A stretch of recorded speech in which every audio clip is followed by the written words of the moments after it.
Welcome back to another video. Today's video is going to be about how to remove a starter in a 2009 Nissan Sentra. But before we get started, if you would like and subscribe, appreciate you watching the video. But first thing you want to do is remove your negative terminal. This nut here is a size 13. Make sure you remove the negative side. If you remove the positive side and you still have the negative touching or connected, guess what's going to happen?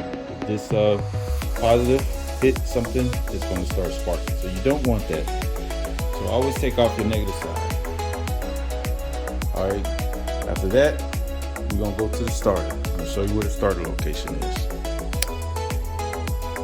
Alright, this is your starter here. You have your wire harness going to it. You have a ground here, and you have the positive going here.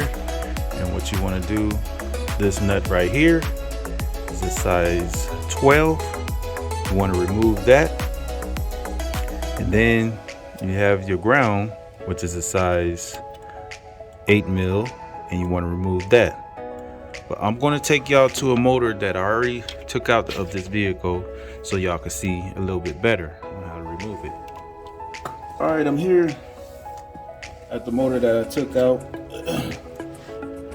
Like I mentioned, you want to take this nut off here, which is an 8 mil, and this nut here, which is a 12 mil.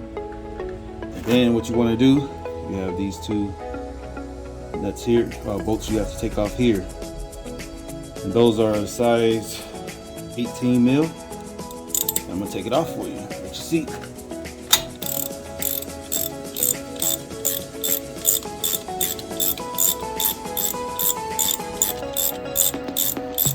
This job is not that hard, so you know you can actually do this yourself instead of paying high dollar, especially at the dealership. And always use leverage. You can always take an extension with a socket and put it on the edge of your ratchet to gain leverage so you don't hurt your back or anything like that. That's just a good tip for you.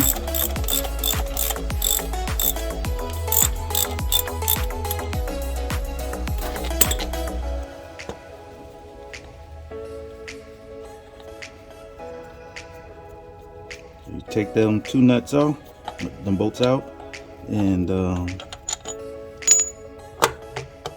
voila, just like that. This is your starter. If you can't find your starter, all you have to do is look in between your motor and your transmission. It's going to be somewhere around there, because it has to touch this flywheel in here to order to get the start the vehicle. And as they have a rubber garment around there, or gasket, whatever you want to call it, so moisture doesn't get down in there, so that everything doesn't get rusty. That's it for this video. If you would like and subscribe, I appreciate y'all watching the video. If y'all need any help, just comment below. Y'all have a good day.